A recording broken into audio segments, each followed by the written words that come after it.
Riff Rebs, de son vrai nom Dominique Dupré, est un passionné de dessin depuis toujours et sous toutes ses formes. Mais c'est dans l'art de la bande dessinée qu'il excelle. Son style, le semi-réalisme. Tout est bon pour amener à la bande dessinée, donc à la fois la littérature, la peinture, le cinéma, enfin tout est valable, puisqu'il y a aussi une histoire de montage, de narration, de séquences, donc toutes les influences sont bonnes et elles sont donc multiples, et je ne peux pas dresser maintenant une liste, ça va être pénible. Riff Rebs, c'est la riff rebelle, la punk attitude, la ligne crade.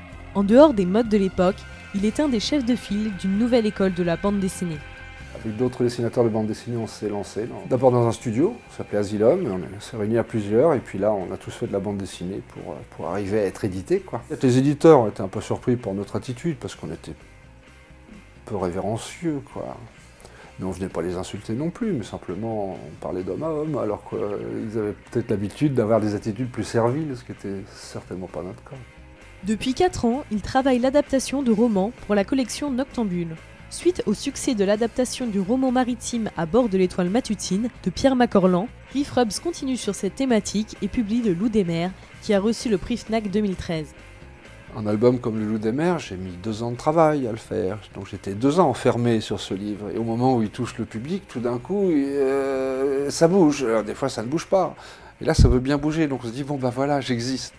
Amoureux du Havre, où il vit, la mer est une de ses sources d'inspiration.